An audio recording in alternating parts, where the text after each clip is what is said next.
This is just a sample of the audiobook.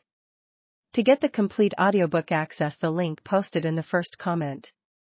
It must be considered ontologically in order to be understood ethically. This was the device with which he would examine modernity's most consuming crisis, meaninglessness and its discontents. His lectures could not have come at a more paradoxical moment in American culture and religious life. The post-war recovery was well underway, and with it the rise of a cultural optimism in a country which had both won the war and defeated the Depression. Material prosperity was an ambition and a fact of life. America was now the defender of the free world, and with that fact came a sense of self-satisfaction and security. Religion participated in this boom culture with a marked increase in church attendance and an epidemic of church-building programs across the country, which Time magazine called America's religious edifice complex. Billy Graham was filling America's largest public spaces with his crusades. Norman Vincent Peale was perennially on the bestseller list, and Bishop Fulton J. Sheen was almost as popular as comedian Milton Berle in the new leveling medium of television. At Harvard University, the new young president, Nathan Marsh Pusey, was busily reviving the moribund divinity school with an infusion of new millions from John D. Rockefeller, Jr., and new and vigorous theologians. Tillich himself would join that faculty in 1955, and on March 16, 1959, his picture would grace the cover of Time magazine. Religion was experiencing one of its periodic flourishings in American life, and, this time, it appeared to be here to stay. Tillich, however, was not quite so persuaded of the depth or permanence of America's latest revival of religion.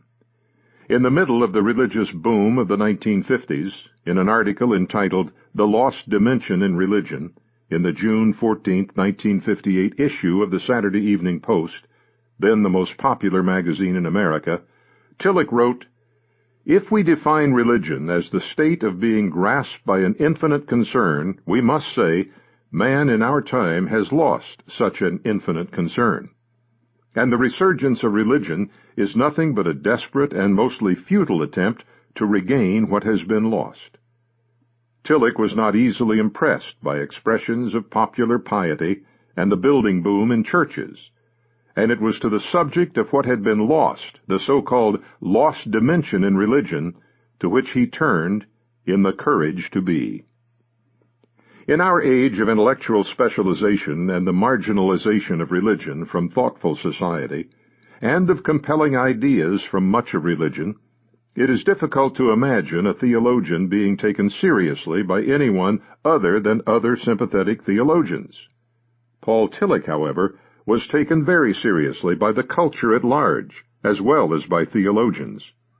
The publishers of Time and the Saturday Evening Post knew what they were doing when they gave over their pages to Tillich, for people were prepared to hear what he had to say, even if they did not always understand it.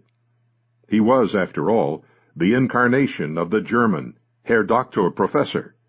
Tall and elegantly disheveled, he spoke ponderously and with a heavy German accent, theology's answer, as it were, to science's Albert Einstein, an eminent intellectual who managed to capture the popular imagination.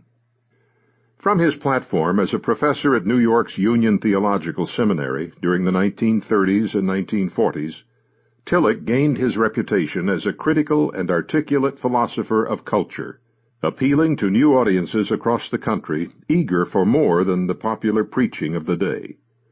As a new generation of teachers of religion and philosophy, who had heard and read him in their own student days, went to fill appointments in America's colleges and seminaries, they introduced their students to the work of Paul Tillich.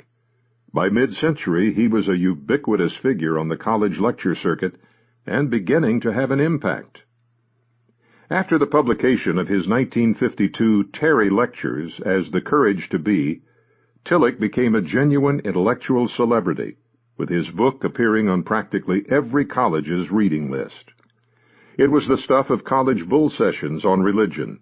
Preachers and professors borrowed freely from it, and it became what one might call an iconic book, that is, a book that everyone has heard of and most felt that they ought to have read. My first encounter with it was in my freshman year.